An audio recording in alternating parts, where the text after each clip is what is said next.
Welcome to our Death Rituals series, a series dedicated to exploring how cultures around the world honor death, grief, and remembrance. From the vibrant altars of Dia de los Muertos to the quiet precision of traditional embalming, from indigenous mourning ceremonies to the inked memorials of modern tattooists. Each episode uncovers how humans give meaning to loss through ritual, through intimate conversations with those who tend to death, museum curators, artists, cultural leaders, and funeral professionals. We look at how ceremony, creativity, and community transform grief into connection. It's about the universal ways we celebrate, remember, and carry forward the lives of those who came before us. Revealing how we face death says everything about how we choose to live. Today, we are joined by Christina Mariscal Pasten. As the daughter of merchants herself, Christina is a founding board member of the Olvera Street Merchants Association. Olvera Street is a historical street in Los Angeles, which served as the center of Spanish and Mexican life in the early 1900s. The mission of the Olvera Street Merchants Association Foundation is to celebrate, promote, and preserve an understanding and an appreciation of the historical significance that Olvera Street has played in the formation of Los Angeles. The merchants of Olvera Street have been celebrating Dia de los Muertos for decades, with a 9-day-long festival. The celebration incorporates the pre-Columbian Aztec, Mayan, and Catholic rituals surrounding death. Enjoy.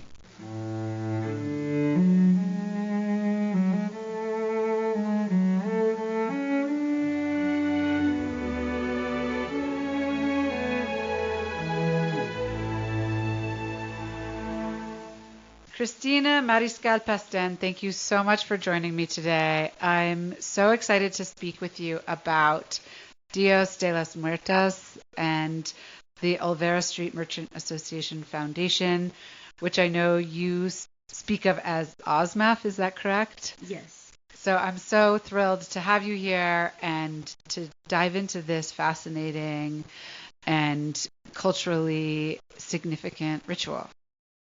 I'm excited to be here and happy to share more about our tradition with you. Amazing. I always like to start hearing a little bit about where you grew up and what kind of kid you were. So I actually say that I spent more time on Olvera Street than I did anywhere else. So I actually grew up there.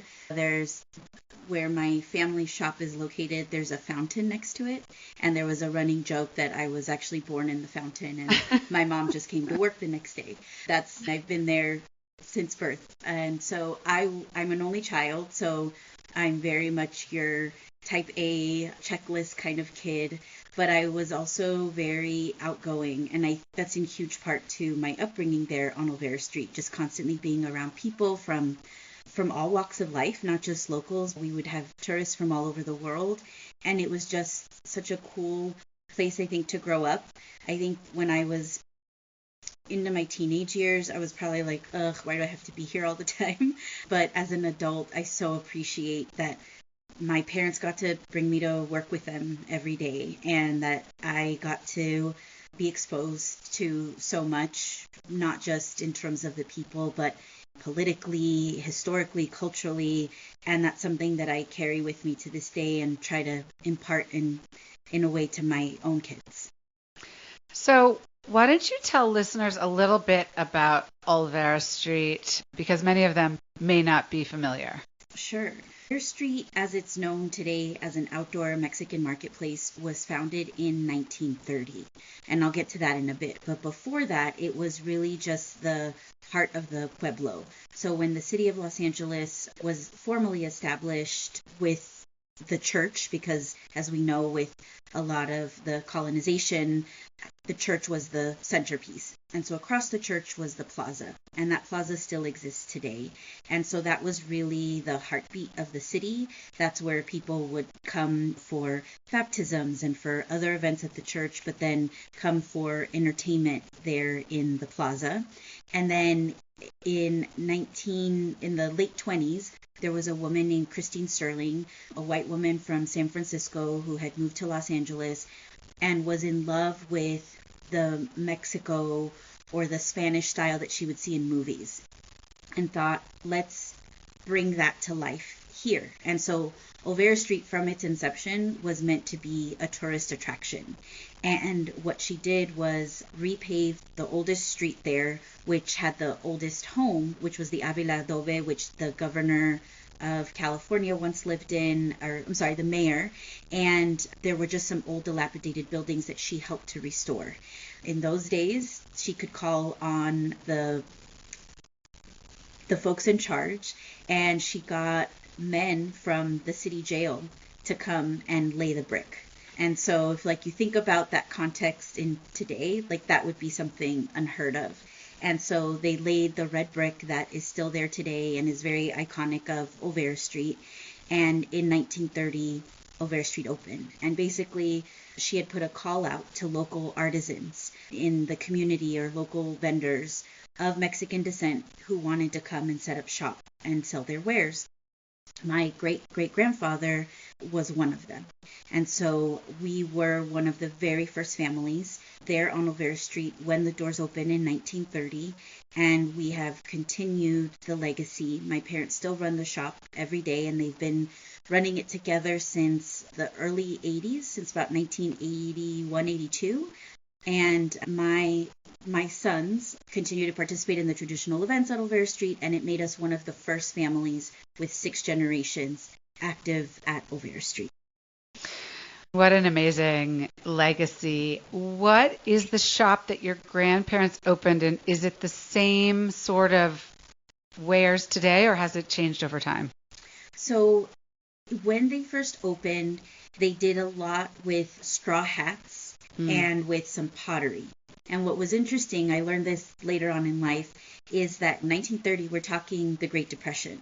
And so you can imagine this being a difficult time for folks. And here we are opening up shop and opening up a tourist attraction. And I feel like I think that makes me so grateful to that, what we call ganas in Spanish, like that something inside of you, that fire that pushes you through even when it's most difficult.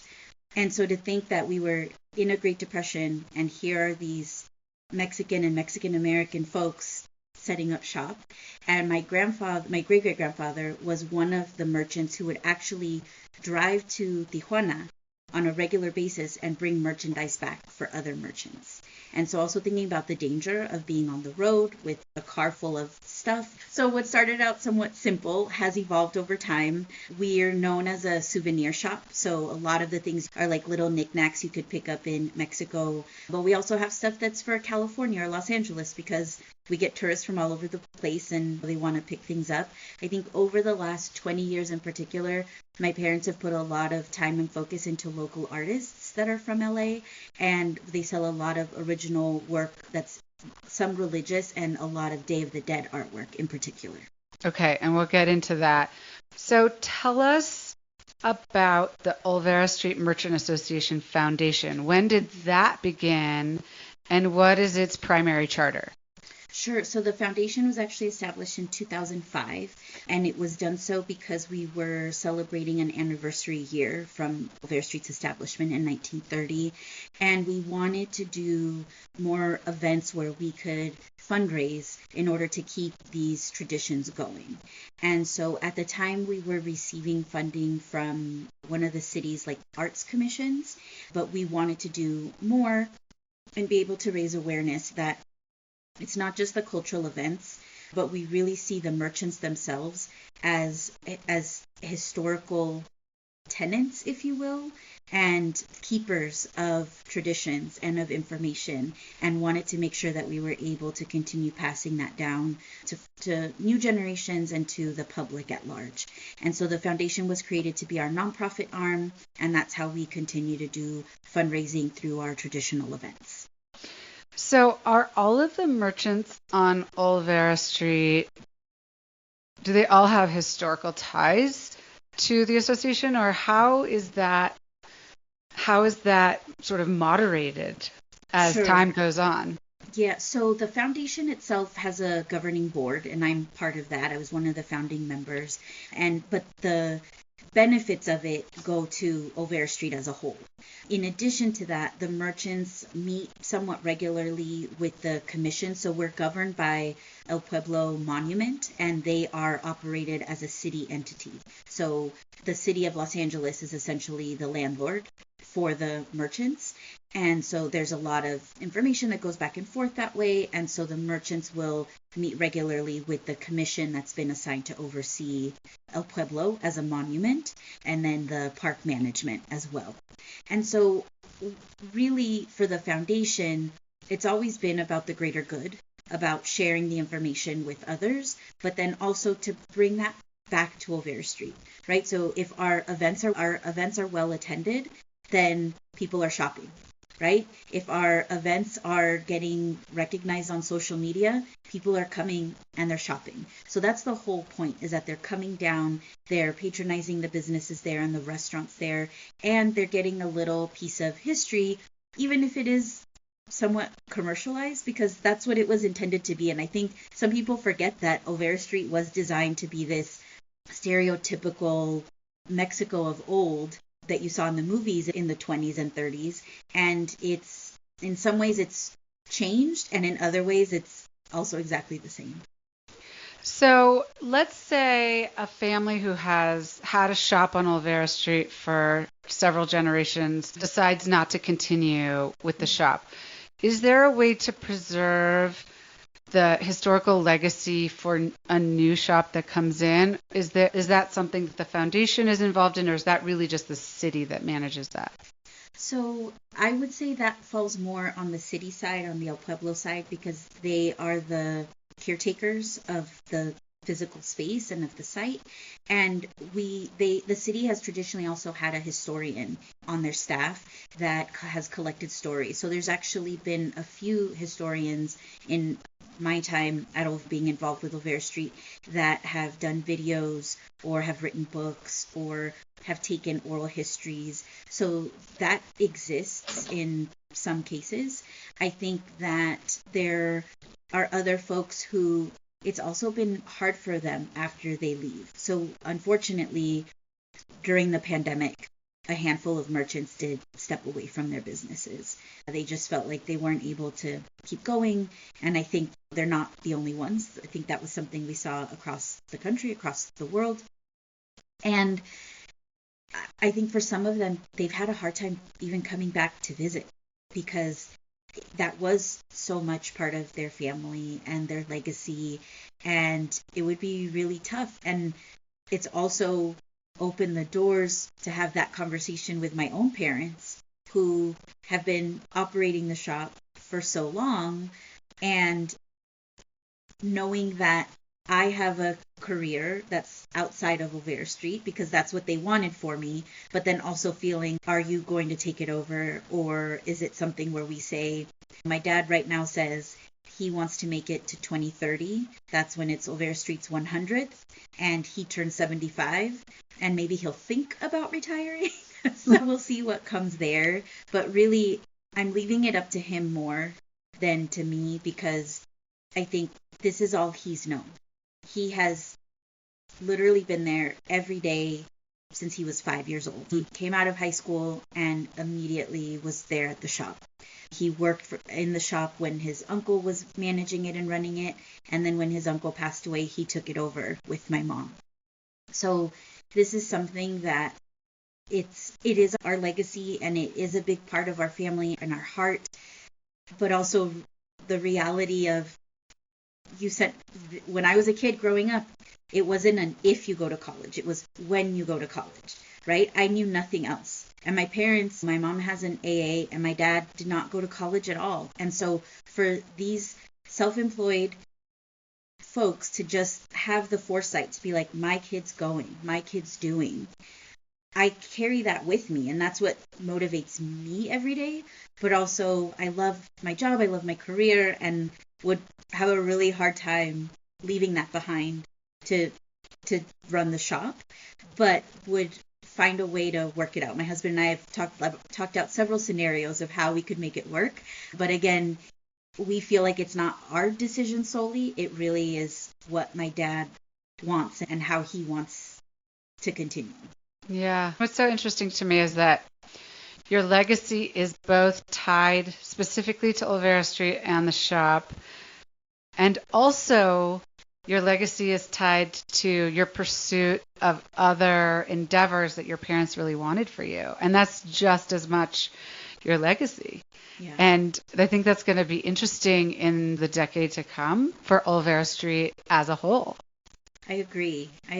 And I think too that I think there's a lot of talk about what the American dream still looks like in present day.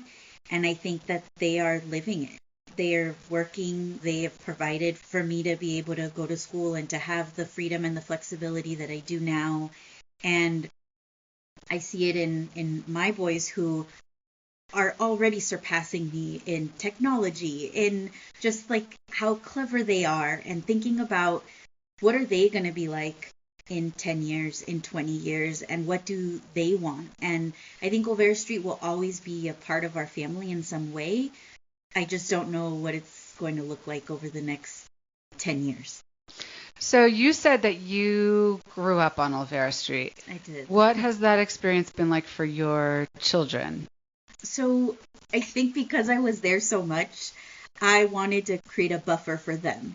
And I did that intentionally because there was a time in like my teen years that I don't want to say resented. I feel like resent is a strong word, but that I really struggled with like, why do I have to be here all the time? And I know now as an adult, everything, hindsight is 20/20. I know now that my parents, that's what they knew, and that I was actually very lucky to be with them so much. I got to spend so much time with them, and that's something that a lot of parents don't always have the privilege of doing because they're working all the time. And I see that myself where, my husband and I, we're working all the time. Thankfully, he works from home. I'm hybrid.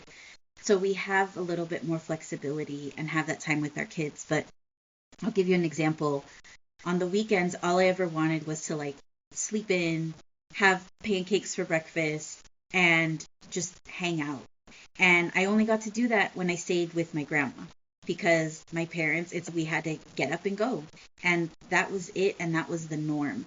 And I didn't want that part for my kids because I wanted them to have more of a life outside of my work or their work.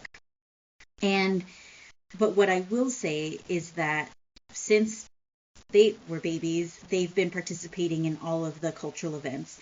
My oldest son also grew up there. Before he started preschool, he was there every day with my parents because I was working full time, and so he had the most time there. My younger son was born just before the pandemic hit, so he had just started. I had just gone back to work after maternity leave, and he had just started being there when the pandemic hit and everything pulled back. So I will say that they've had that exposure where they are there, where they get to see different people. What I love now is that they like being part of the events. So we do a 9-day celebration for Dia de los Muertos, 9 days at the holidays for Las Posadas. We do the blessing of the animals, and they are right there by my side doing all the things. And that to me feels really special because I did it growing up, and now to be able to see them be the angels in the posadas. Or my little one who is 6, and he took the mic at the blessing of the animals and was just like so natural. I didn't have to tell him what to say, and he's chatting up the people. I was like, okay, so if we do stick around, we have one that's gonna be behind the scenes and one that's ready to grab the mic and take over.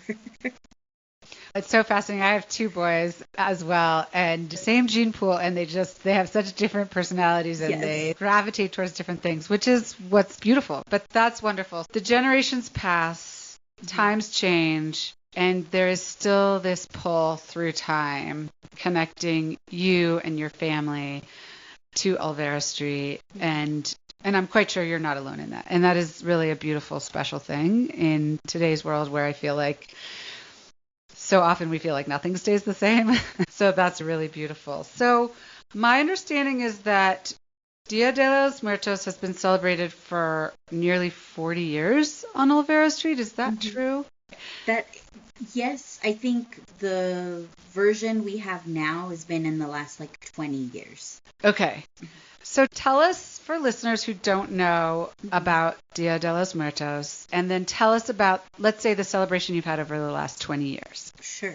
Dia de los Muertos is a time when we honor our loved ones who have passed, who are no longer with us.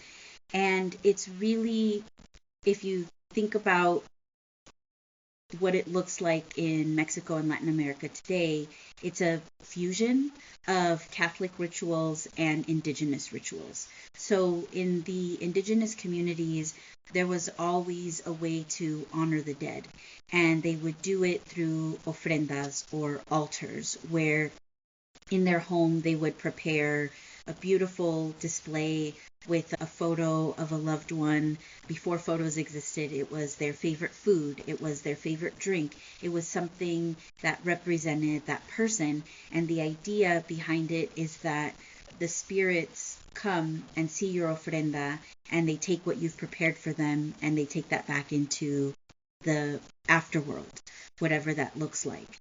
And over time, because again, through colonization, there was this push for Catholicism, but the indigenous people still wanted to practice their ways of doing things.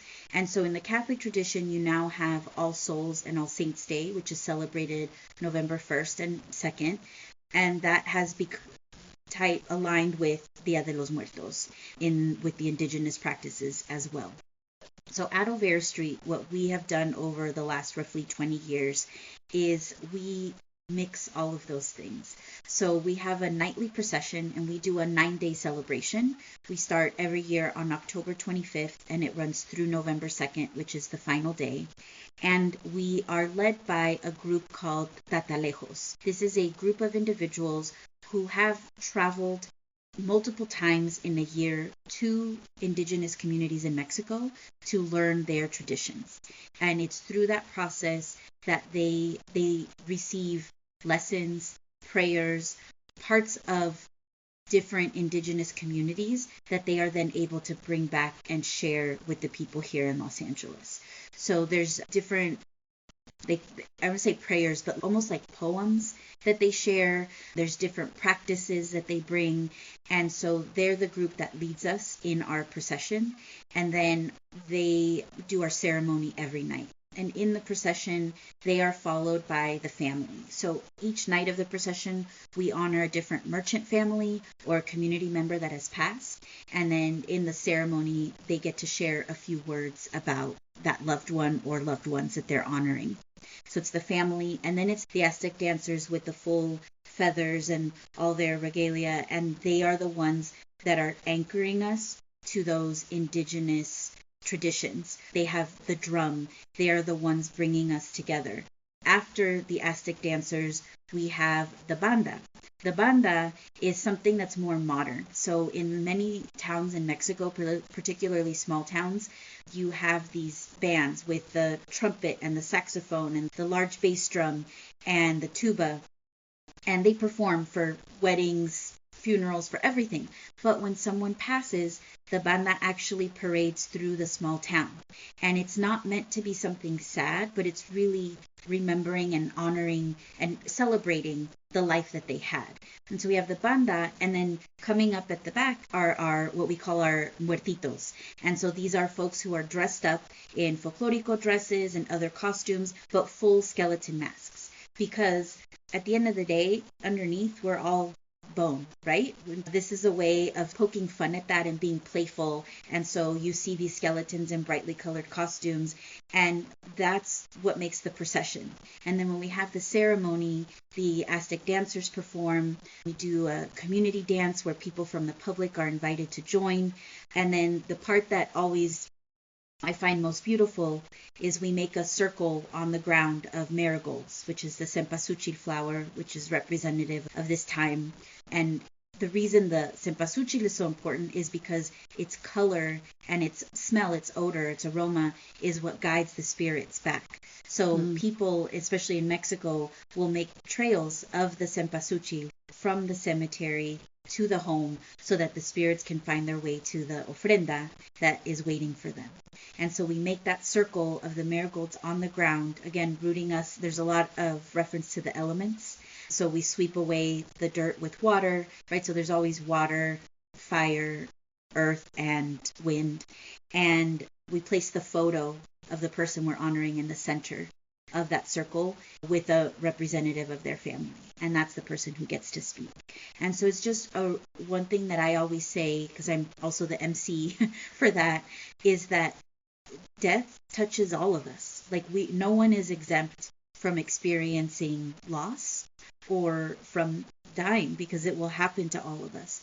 And so our traditions teach us that it's part of life. It's not something to be feared. It's not something to sweep away under a rug, but to really hold it as part of who we are, so that we can continue honoring those who came before us. And why is it 9 days?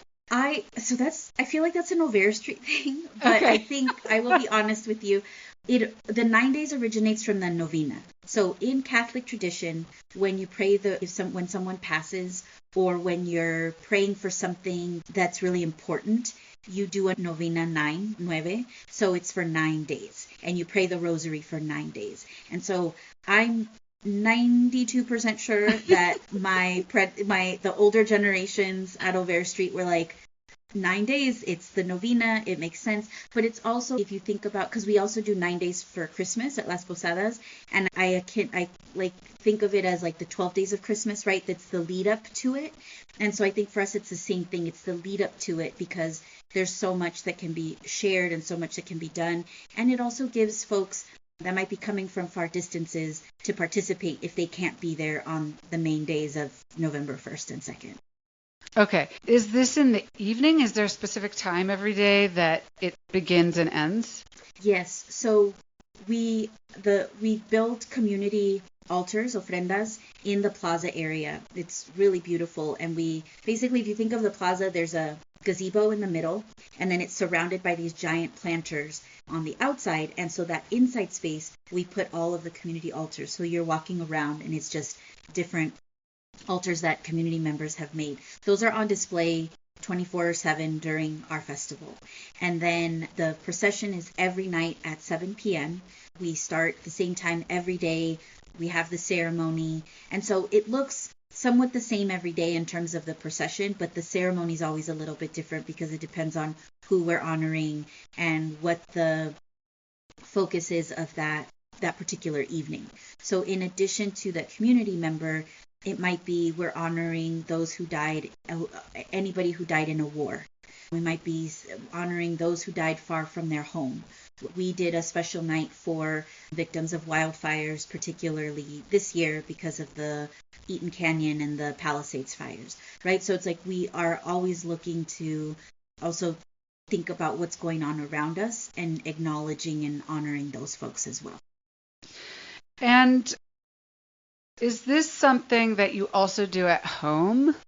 And not just you, but is this, and obviously you can't speak for everybody, but the people that are part of your community, is this something that is a continued tradition, having the ofrenda and talking about death, talking about the ones we've lost, talking about how death is part of life and that we shouldn't fear it, and passing along these traditions and these beliefs to your children? I can't speak for my Olvera Street colleagues. I think everybody does their things differently.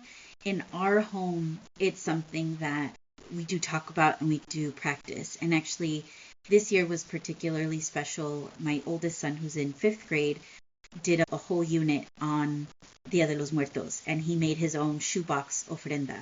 And it's still sitting in our living room because we didn't want to take it down, and he did it for my father-in-law. But he asked my husband so many questions, and we didn't see the write-up. We didn't see anything. He just asked the questions. He got all the materials, and he created it himself. And it was such a beautiful thing. And I think what got my heart more was that his teacher said that he became the teacher, that he was sharing how they do things at Olvera Street and why you put these things on the altar. And that speaks volumes, I think, of what we're trying to instill in our kids. And it just felt so beautiful to see that, and that he had the pride in himself, like that he was so happy to be like, oh, this is my family, this is what I do with them. And so when we don't have the mini ofrenda, we do have our own, where we've done big ones and we've done little ones. I've done everything from like a small card table to we have a little like buffet cabinet, then we've covered the whole thing. And so an altar and ofrenda can be whatever you want it to be, and you make it your own. It doesn't have to have every single thing. Like your altar, if you made one, is going to look different than mine because it's yours, and that's what it should be. I think you always have the main elements with fire, so we use incense. You always have water because our spirits are thirsty when they come to our homes. You have food, usually some kind of fruit as well is really important, and a little bread. And then you want to have salt as well because that's what represents the earth. And your candle, and so you have candles, but the rest of it is really you can have the papel picado, the streamers, you can have the sugar skulls, you can have the photos. I think are the most important thing because that's what connects you to the person. And then you put a little something favorite of theirs. For example, when my son did the one for my father-in-law, he's a big sports fan, so he had a little football and a little soccer ball there for him, and he had his favorite candy. And so those are the kinds of things that make it so special. It's not about how it looks necessarily, but it's about what it means to you. And I think what in my time leading some of the events at Olvera Street, what I have found is people have a deep connection to what we're doing. Just this year for our Day of the Dead celebration, something new that the Tatalejos did was, in addition to the person we were honoring, they invited 5 or 6 members of the audience of the community to come forward, and they could speak the name of someone they were honoring. And there was a gentleman who came forward from Ireland, and he was with his young son, and he had lost his wife and the little boy's mother. And afterwards, I found him in the crowd, and I just said, I hope you enjoyed it. And he just said, this was the most beautiful thing I've ever been a part of. And that's why we do what we do, so that people maybe who haven't found a way to grieve, like they're still grieving, right? The grief never goes away.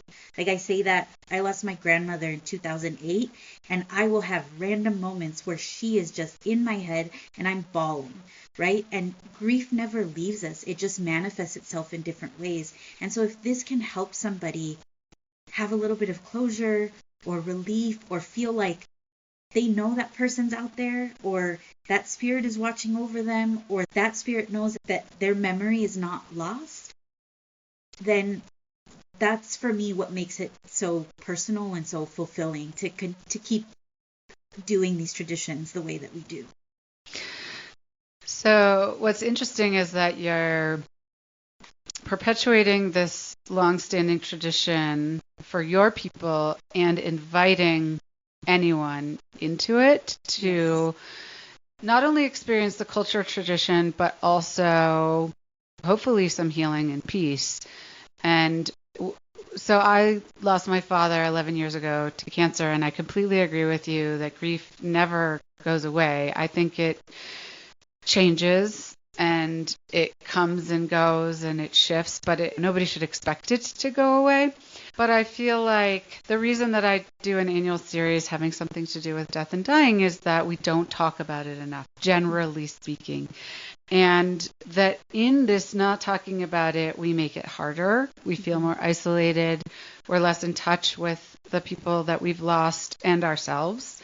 So what I love about not only the tradition, but Olvera Street's sharing the tradition is that it's inviting the entire community to participate in a way that really adds meaning to their lives.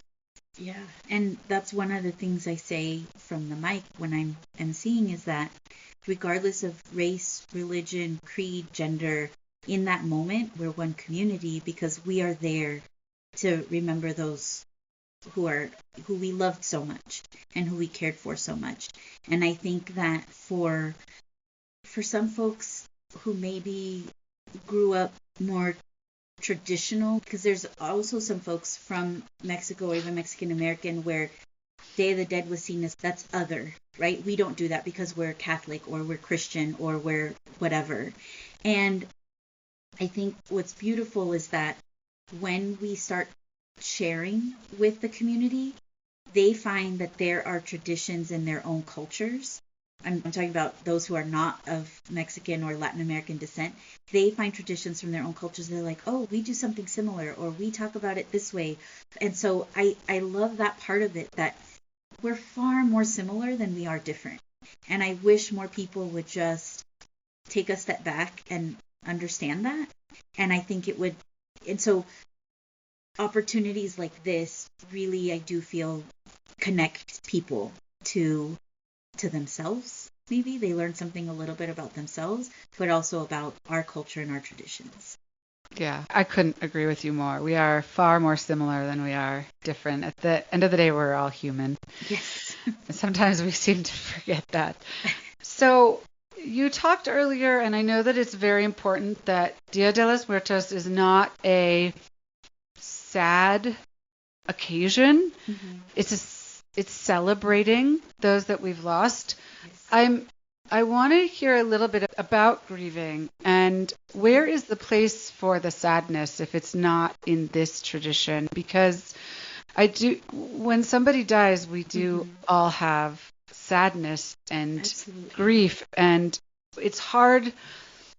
I remember even in the days after my father died, I listened to a lot of music we listened to together and looked at like letters that he had written me. And I did have a lot of happy moments, and like moments when I would smile hearing something or thinking of something. But I was really overcome with sadness in those first days, and frankly, probably years.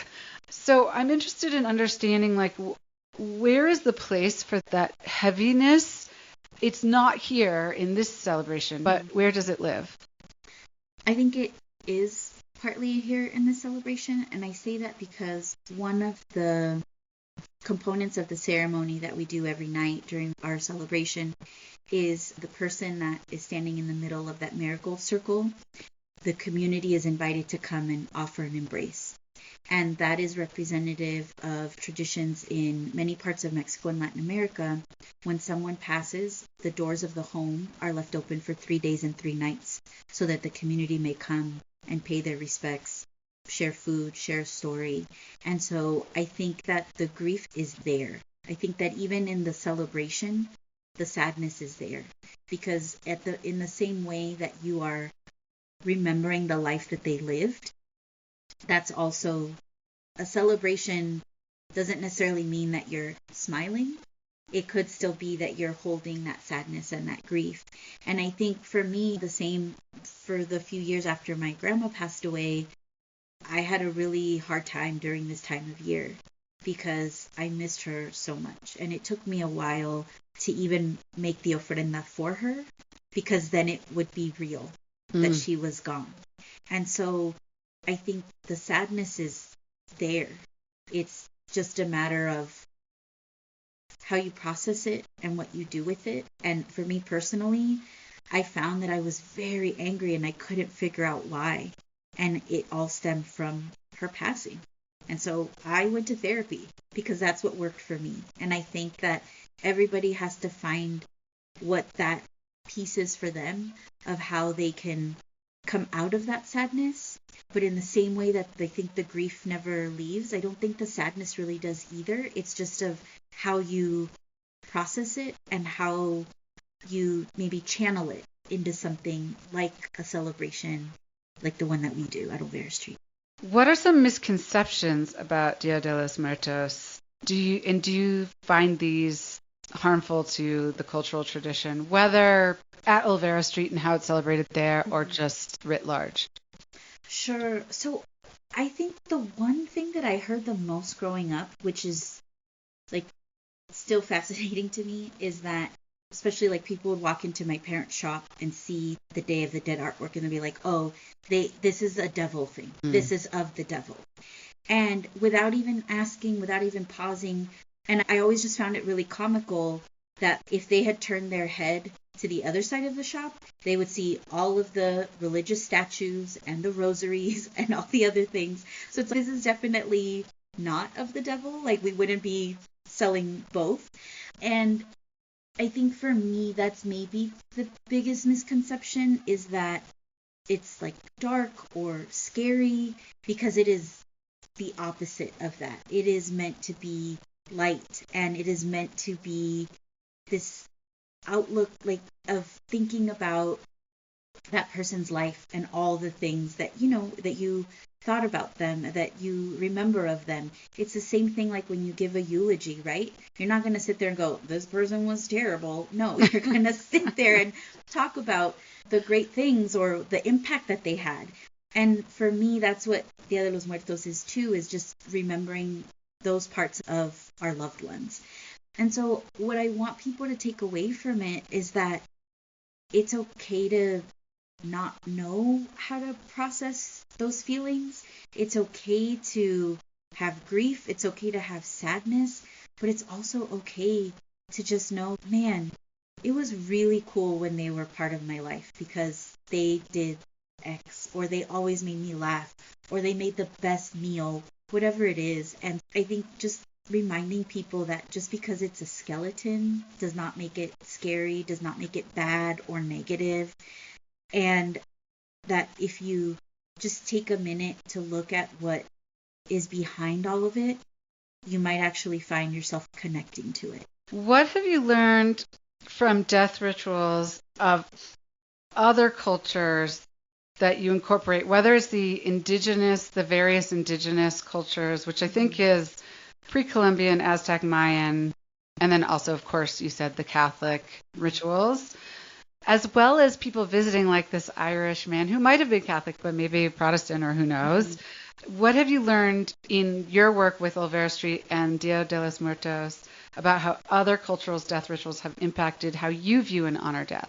I think what I come to find is that there are other cultures who have similar rituals, where it's meant to be more of a celebration than it is of a grieving process.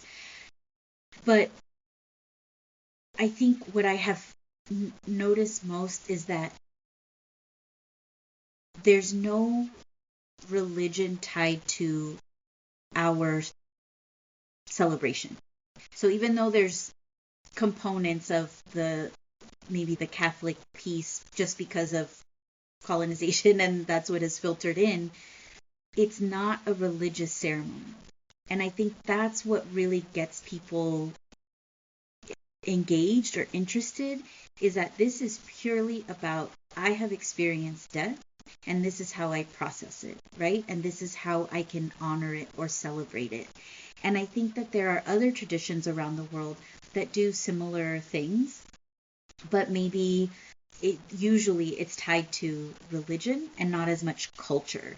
And so I think people sometimes hesitate, because if they didn't grow up that way, or everybody has different relationships with religion, good, bad, or otherwise, they might not feel as inclined to do that ritual, or they might feel obligated because that's the right thing to do in their community. Here it's more of a, this is mine and I'm owning it, and this is how I can process for myself. In a way, it almost sounds like exposure to other people's experiences around death has almost tied you even stronger to your own. I don't know if that's fair. I think that is fair. And I think too, just when the indigenous tradition, they talk a lot about, and actually if you just bear with me a moment, I have some of the poems, the prayers that we share. They're like simple sayings, and these come from different communities, like the Purepeche, from other parts. They travel a lot to Michoacan and Oaxaca, and they're learning all of these different things. And so this one is, there are 5 circles: circle of the individual, circle of the group, circle of the tradition, and circle of the universe, and circle of the heart. And the idea is that you have all those circles, but they're all intertwined. right? It's something so simple, but these are the kinds of things that are shared. And then the other one is life is fleeting and it sleeps like a raft. The body is fleeting and it sleeps like a whisper. Life is fleeting and it wakes like the lightning. Life is fleeting and it wakes to be broken open. The eye does not see, the nose does not smell, the ear does not hear, and the tongue does not speak, but the soul remains intact. What do you say after that? It's beautiful. And then the other one is, where I am standing, I am the most important person, but in comparison to the universe, I am but a grain of sand. And so when you think about that and you think about how that lands on somebody, it doesn't matter what cultural background you have, you can relate to it in some way. And I think in our very small way, we're trying to do just that for the community members that come to join us. And you also have a number of other traditions that you honor on Olvera Street. Can you tell us briefly about a couple of those? Sure. So I think the other two big ones are Las Posadas, which are coming up December 16th through the 24th. And similar, we do a procession, we do a children's piñata every night, and that one is reenacting the journey of Mary and Joseph to Bethlehem. And we ask for shelter at a different shop each night. And then afterwards we give out bread and champurrado. So that one's it's family friendly, it's holiday celebration, and just a lot of fun. And that's something where when I was 3 years old, I was the lead angel, and now my boys are the lead angels. So it's just like a really sweet thing. That's probably my favorite part, is that I get to see them in that role. And then the other big one we do is a blessing of the animals, which is always the Saturday before Easter Sunday. And that is something that actually began before Olvera Street existed, in the Pueblo days, where the farmers in the area would bring some of their livestock to be blessed by the priest so that they would have a good yield for that year. And that tradition has gone on, where over time, then folks would start bringing their pets, and then it transformed into the Blessing of the Animals. And the Blessing of the Animals is actually one of the events that has been on Olvera Street since its inception in 1930. Oh, wow. And it's continued. Amazing. What do you hope for in the future of Olvera Street? I hope for, truthfully, more investment and attention from the city. The Olympics are coming up, and I think a lot of it is being focused to the west side. And there's where Olvera Street is, where neighbor Chinatown is a couple blocks away. Little Tokyo is not far down from us. We are the historical core of downtown Los Angeles, and we played a big role in the Olympics in the 30s, actually. One of the shops was actually like a house for Olympians to stay in. And so a lot of people don't know that. And we want more of that vibrancy to come back. So there's a handful of us that part of OSMAF who are continuing the traditional events. We do it through donations, through sponsorships, through fundraising, but we would love to see our mayor get more involved. We would love to see our city council members get more involved. We'd love to just see folks really take an interest and kind of help zhuzh it up a little bit. I think that we've been around so long that I sometimes feel like maybe Olvera Street is taken for granted, and we're this little gem, and it's only when there's a photo op that folks come. And I really want people to appreciate that it's not just the shops, but what Olvera Street represents for many Mexican Americans and for many Latinos. For a lot of them, this is the first place they land if they're new to this country, because they know they're going to find somebody who speaks Spanish. This is in the 30s. There were a lot of protests and political movement, and that happened in the plaza. right? We are truly the birthplace of Los Angeles, the area that we're at, the pueblo, the plaza, the church. And I would just love to see more notoriety for that and keep supporting the merchants there. They're literally mom and pop shops. My parents are mom and pop shop, and keeping their business going and keeping the legacy of Olvera Street as a whole and what it represents alive. And where can people find more about Olvera Street? So I would recommend going to olveraevents.com. That's our foundation website that has a little bit of our history, also the traditional events that we host.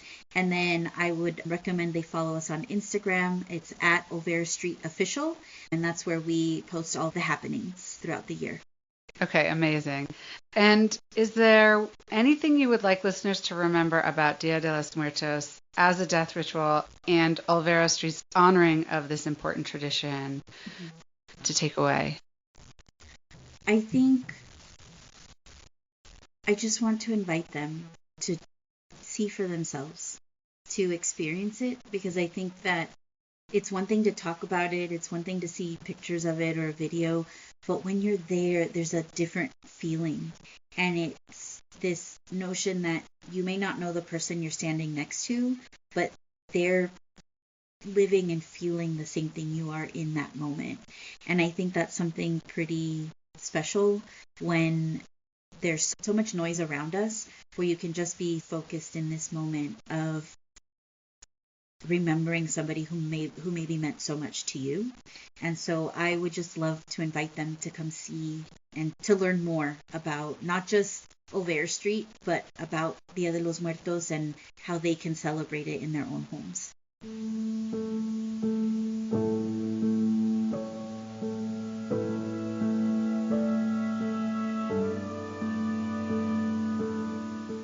At the end of every episode, I like to ask the same 5 questions.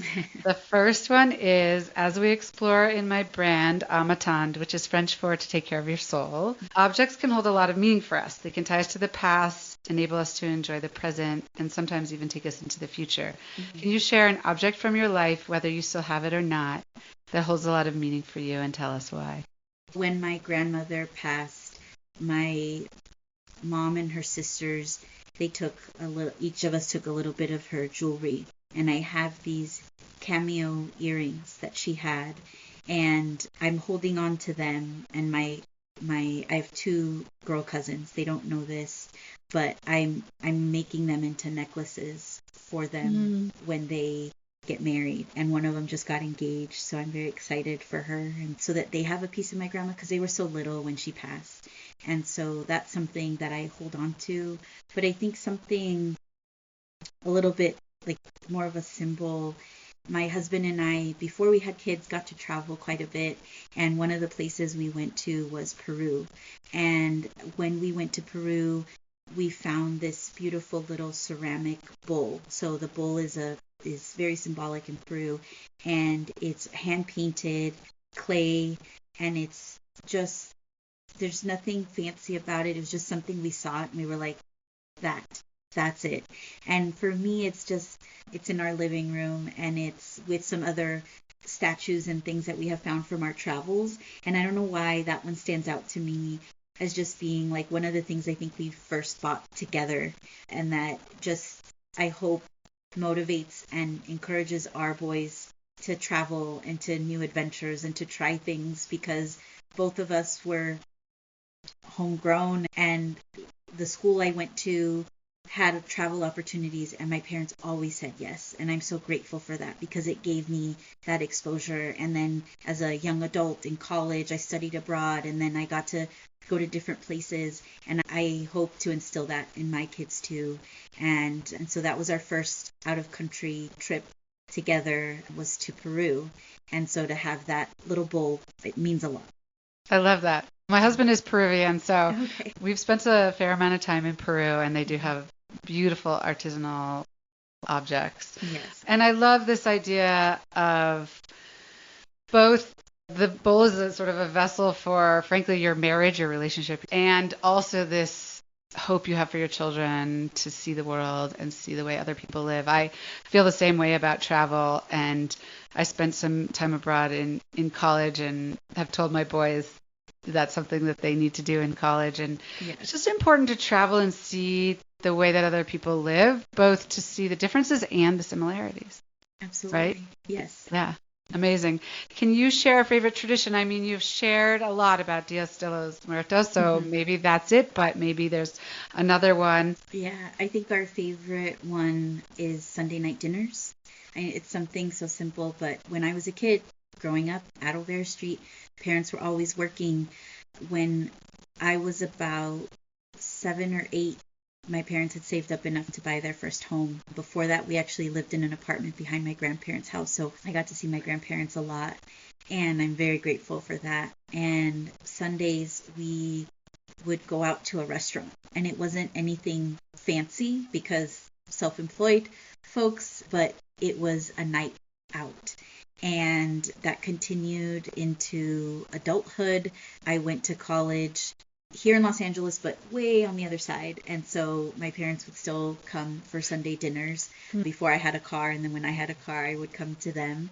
And it's something that when I met my husband and I said, I told him a few things. I said, just know that during these dates, I'm booked for Olvera Street. So you're either on board or you're not. And we have dinner every Sunday with my parents. And so now it's something my boys look forward to. And we just had dinner with them last night.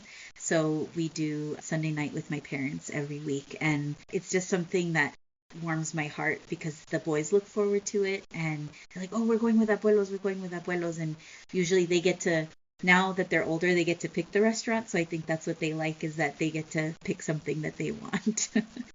Amazing. I love that tradition. Are you in a phase in your life where you enjoy entertaining in your home? Why or why not? That's a complicated question, Ashley. So the answer is yes, I do enjoy it, but it's paused right now, and I'll tell you why. We actually live in Altadena, which was hit pretty hard by the Eaton fires. We're back in our home. Our home survived, but it took about 8 months. So we just moved back here in September, after the fire. And so I feel like we're still playing a little bit of cleanup and organizing and finding because we had to literally take everything out to be able to put it back in. And some stuff we had to get rid of. So I want to host folks. I think I'm just not ready quite yet. Yeah, well, that's been a huge event in your life, in so many people's lives. Yes. Glad you're back in your house, and maybe in 2026. Yes, yeah. We actually had just purchased this house. We sold our old house and moved here in May of 2024. So we had just had our first Christmas here, and we had our family over for New Year's, and then the fires hit. And so I don't know if we'll be ready for New Year's this year, but I'd love to have everybody back to ring in the new year. And we have a lot of nieces and nephews as I shared earlier, I'm an only child, but my husband is one of 7. So there's a lot of nieces and nephews, and they all came over and we played reindeer games and had dinner and hot chocolate and all that fun stuff. And so I'd love to do that again if we're physically and mentally ready for it. You'll get there. Yes. Yeah. Do you have a few top resources? They could be books or websites, podcasts or courses that you could recommend. It could have to do with Olvera Street or Dios de los Muertos or not. A lot of times people just share like their favorite books, which I love to get book recommendations. So anything that comes to mind. My favorite book, hands down, that I could read again and again is called Reign of Gold. And the author is Victor Villaseñor. And he has other books. He wrote Burro Genius and a few others that I'm blanking on right now. But Reign of Gold is the telling of his family's journey from coming out of the Mexican Revolution and landing in like San Diego in the Carlsbad area, and really their life's journey and what it meant to be Mexican, what it meant to be Mexican American.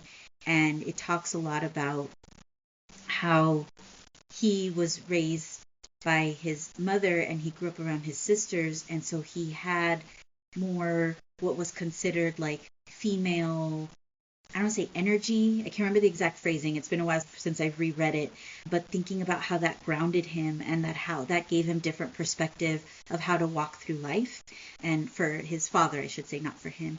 And so it was just really an interesting book. I read it the first time as a teen and then read it again as an adult, and I've read his other books subsequently. And so I would say he's one of my favorite authors, but it's just a beautiful story. And because it's his own story, there's actually photos in there of his family, and it's really lovely. So I would say that. And then in terms of podcasts, don't judge me, but I am a big crime junkie. I love like true crime stuff. But the other one that I listen to a lot with my kids, which do yourself a favor and get Forever Ago or Brains On. My kids love those. And Greeking Out, which is it's a National Geographic podcast about all things Greek mythology. And my son, who devoured the Percy Jackson series, I started looking for podcasts, and Greeking Out came up, and we have listened to every single episode. So learned a lot that way. And then the other one that I actually really like is Work Life with Adam Grant. That's another one. And actually it was my husband put me onto that one because he was listening to it. And one of the episodes that I really love and that I actually shared with some of the folks who report to me at work was about liking or accepting criticism, but really craving it almost, and what that means and how you can learn and grow. And I think that has really just put things into perspective, that I always found myself like in a situation where somebody's telling me this needs to be fixed, and somebody else going, oh, how can you handle that? And I was like, but then I learn, and then I don't make the mistake again. Or then I adjust how I'm presenting, how I'm talking about a topic. And so for me, it's always just been a learning experience, but it's really about how you can take criticism and not take it as a negative, but think like then using it to really shift your mindset and your approach to the next task. I love that with that podcast stuff. Amazing. And last question, what do you do for yourself? You do a lot for other people, for your family, for Olvera Street. Do you have a practice, a focus, a habit, or daily routine that contributes to your success or your well-being?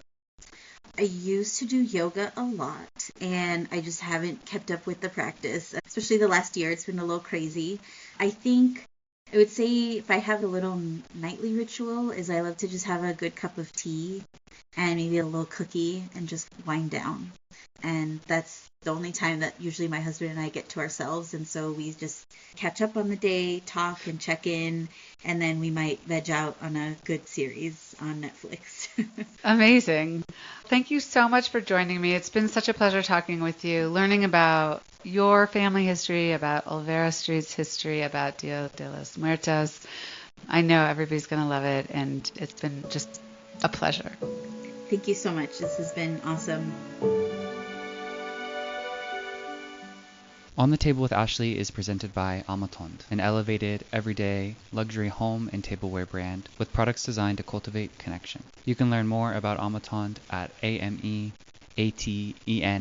ameatendre.com or on Instagram at Âme Atendre. By subscribing to our newsletter on the Âme Atendre website, you'll receive updates on new episodes as well as promotions relating to Âme Atendre and Âme Atendre's products. Send us an email at reachoutanytime@ameatendre.com if you have ideas for guests or series ideas you'd like to pass along. Thanks for listening.